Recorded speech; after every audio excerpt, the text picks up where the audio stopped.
Hi, my name is David Kocer. This is my second year here. My major is ag science, and when I was deciding to come here, I knew they had a really good agricultural program, and I knew wrestling was something I wanted to give a shot. And my brother wrestles here on the same team, and I just thought it's a great opportunity. In agriculture, what specifically are you going into, and what's your connection to agriculture? I grew up on a family farm, so that's kind of my connection with agriculture, and studied ag science, so I can minor in agronomy, animal science, and ag business. What type of advice do you have for some of these cats out here who are looking to wrestle in high school, looking to wrestle in college? What does it take, and how do they get started? It's a lot of hard work, but it definitely pays off. I mean, it's fun. You make a lot of friendships. It's something you're probably never going to forget. And if you don't do it, you'll probably regret it if you really love it. So Let's move on to Seth. Seth, tell us a little bit about your background. My name's Seth Gross. I'm from Apple Valley, Minnesota, and I'm a sophomore. I'm majoring in computer science here.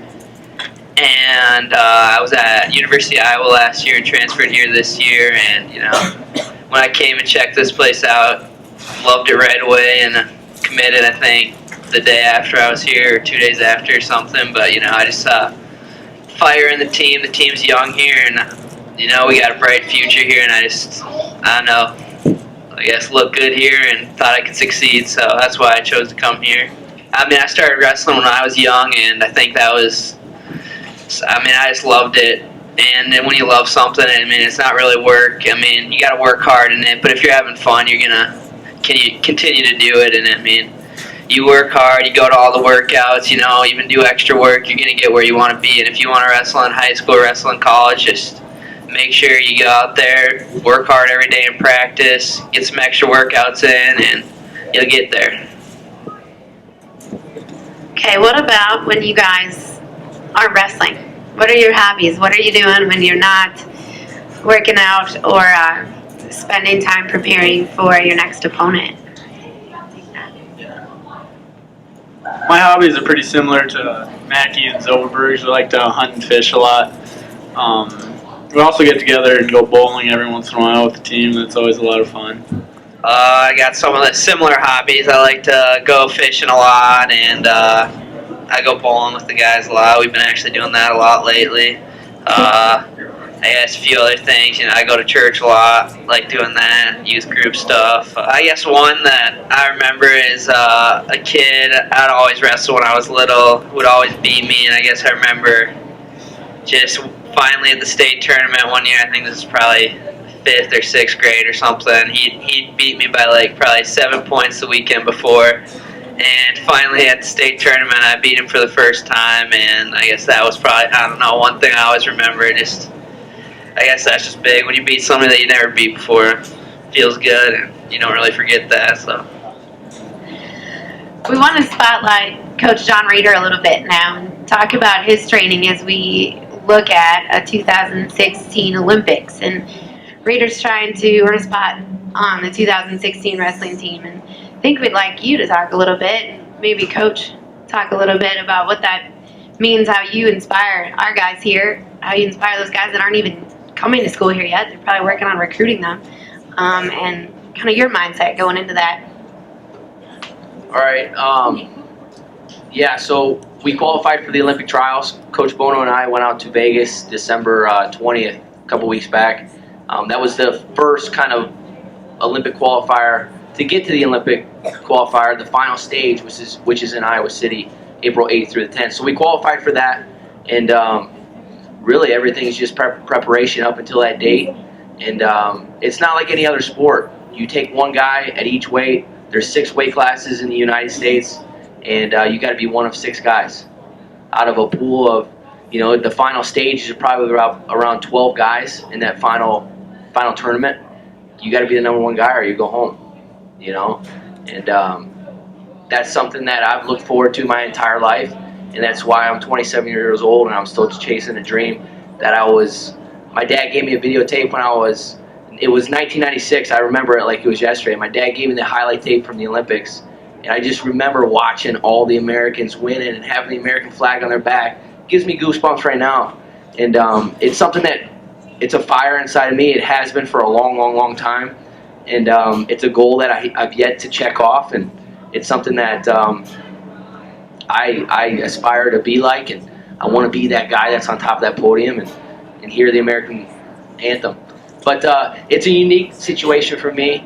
I truly believe that Coach Bono, and I'm super, super biased, but I truly believe he's the best coach in the country. He was the reason why I won a national title at Iowa State. He came to Iowa State, and it was like a blessing in disguise. We talk about it all the time.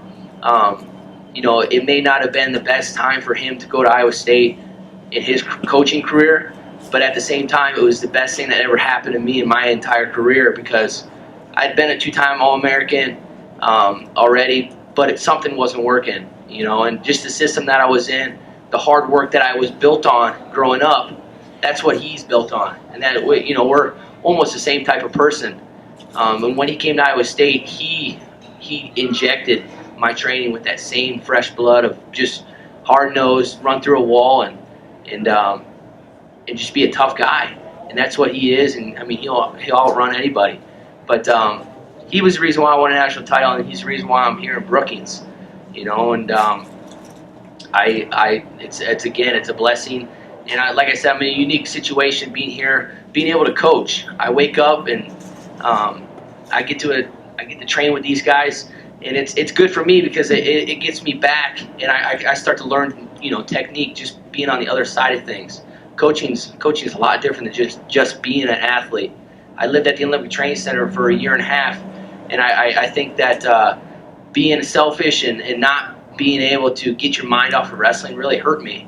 And being in Brookings and being able to train with all the guys here, I truly would not trade a single one of them for anything. And I know they hate me sometimes when I'm training with them, but at the same time, I'm so grateful to be here, and I wouldn't want to train anywhere else in the country. And I tell Coach Bono that all the time. We get emails, and they're like, hey, come train with Jordan Burroughs, or come train with so-and-so down here, over here. I don't want to, because I believe in my partners here, and I believe in my coach. I don't need to be trained by anybody else or train with anybody else. I know that 65-pounders up, with whoever they may be, Nate Rotert, David Kocer, all these guys, they're going to make me an Olympic champion. And when we're on top of that podium, it's not going to be mine. It's going to be Brookings. It's going to be South Dakota State's. Well, John said some nice things about me, but if you've it's not about me or what, it's what he does. When he makes the Olympic team, it's all about what he's done, and it hasn't been from what he's done here. It's been his whole life. It's been how he's lived his whole life from I don't know how old he's been. I truly believe that you have to do the right things every day in your life to ultimately reach that goal. You're not going to reach that goal by doing the right things the last 6 weeks of the season, the last 6 years of your life. It's a lifelong process to make the Olympic team and to win a gold medal. And so I really believe that it's not all I'm doing is reinforcing what he believes in himself and his work ethic and what he's been brought up on. And really it's been a blessing. I knew what it was going to be like when he got here because I know what kind of person he is. And the influence he's had on these guys has been night and day. And even the guys would probably be a better ask of this question than me, because I knew the impact he was going to have on each and every one of these guys, on our administration, on AJ, on our community. And if there's one guy in the country that deserves to win a gold medal in the world, it's John. And I wouldn't say that lightly. And you can ask any one of these guys. We're around the best in the world a lot. And I can tell you there's a lot of guys that have won Olympic titles that don't deserve it. In terms of their work ethic, in terms of their social life, in terms of some crazy things. And he deserves to win. And April 10th is going to be his day. And we truly believe he's going to win. And like he said, who's going to be there? He's wrestled every one of them. And on any given day, he can beat any one of them. And we like our position in the bracket where he's going to be, if everything holds true. And, we start training camp February 1st. We'll be 8 weeks out, 8-9 weeks out. and that's when we the hard push starts, and we've got it mapped out. We're ready to start. Hey everybody, my name is Rotert. Redshirt sophomore, 197 pounder. I'm from Spearfish, South Dakota. Early childhood education major here, and I came to SDSU with wrestling in mind. Everybody's kind of said that their major is a big part of it with wildlife fisheries. Early childhood's a major that's kind of everywhere around the country, but there's a good program here. But wrestling really brought me here. Coach Bono really sold me on the idea of building a solid program in my home state with a lot of guys in my home state on the same team. So wrestling was always mine for me, but definitely building something big in my home state and being a part of something bigger than just being another name on the wall at another big university was kind of what sold me to go to SDSU. Can you talk a little bit about your success to this point and kind of your leadership on the team, even as a young guy on the team? Here you are, 15th ranked guy in the nation wrestling for SDSU, and maybe give these guys a few tips as to what they should be thinking about and working on if they want to wrestle at a really high level too. I mean, I kind of look at everybody that leads in their own way on the team. I wouldn't say that I'm a set leader. We have a lot of guys that lead in different aspects and are huge for this team, but the ranking doesn't mean a whole lot. I mean, it gets you to the national tournament and lets you do some big things, but it's just a number. So it's great to get the recognition and get your name out there, but at the end, it's all about the national tournament. But yeah, to be successful, there's been a lot of guys up here just telling you to work hard and stick to the plan. So the people that are leading your life and the coaches that are put in front of you, they've been to places that you want to be, and keep your goals in mind and follow the plan. I came to state just because I wanted to experience college. I knew I wanted to get a college degree in something. I was into my first semester, and I got a phone call from a guy named Josh Klinkhammer, and he asked me if I wanted to help out with the AAU program. So I recognize a lot of you guys here, and I told him I would. And the coaches would come up and help out with the practices a lot. And one of the nights, Bono was up there, and he started talking to me. It only took him one night to convince me to come try it out. And I think I went to one practice, and I think after the practice, I went up to his office, and he had all the papers there. And all I had to do was sign. So he helped me through that. It didn't take long for me to decide I wanted to wrestle. I'm really happy I did. Out of curiosity, so it sounds like in your high school career, obviously lots of success, and that's what earned you so much notoriety and coming to state and then getting back involved in the program. What did it take for you to get in shape and be ready to wrestle in college again? Was it like nothing, no big deal, or did it take a little bit? When I came into the wrestling room, I was definitely out of shape. I remember Dustin Wallraven beat me up for quite a while, and a lot of the other guys. And it took a while, but Bono didn't push me too hard. I think he was scared I was going to quit the first week. But I don't know. I didn't really compete my first year because there was no more tournaments or anything. So I got back in shape with the team. I think they started to accept me into my second year. So I did what everybody else had to do, and I just got in shape that way. No doubt that's the story of perseverance and goal setting and sticking with it.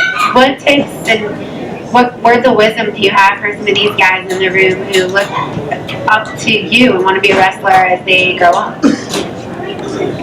I would say just try to be successful in everything you do, whether it be like trying to do good on a homework assignment, do good on your tests, just everything should be 100%. Try to do good in everything. If you're playing like a buddy in something, try to win. Like always try to win.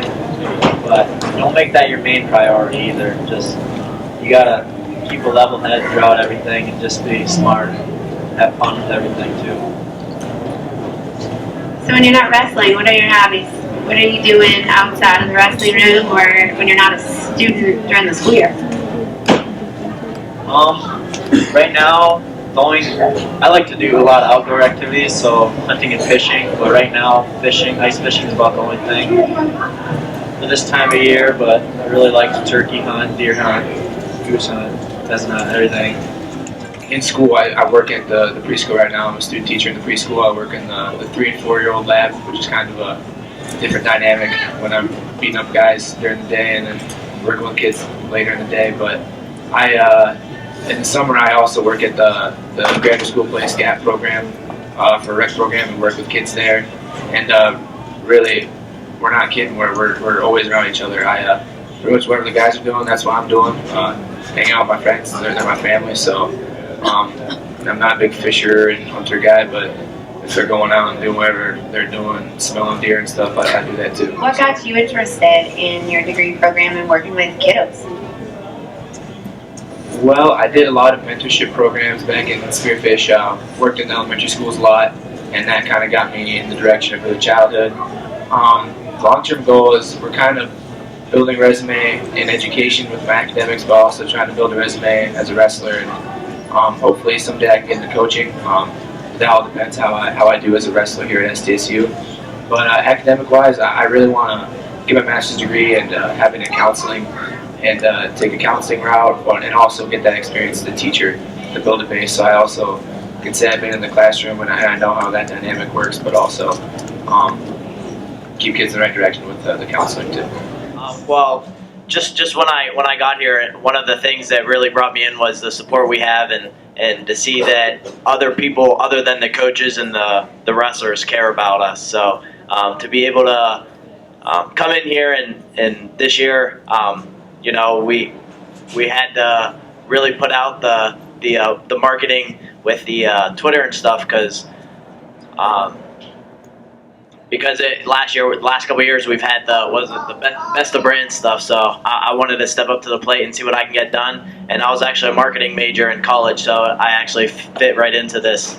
So being able to come up and study some YouTube videos on how to Photoshop and put together some stuff. And but it's really good to get the word out, to see for the fans, to see which of our guys are doing pretty well and get their faces out there. So the more people want to come around to watch us. So if we can get more and more people on social media and following us and retweeting stuff and sharing stuff, it definitely helps us out and gets the word out there to a lot more people.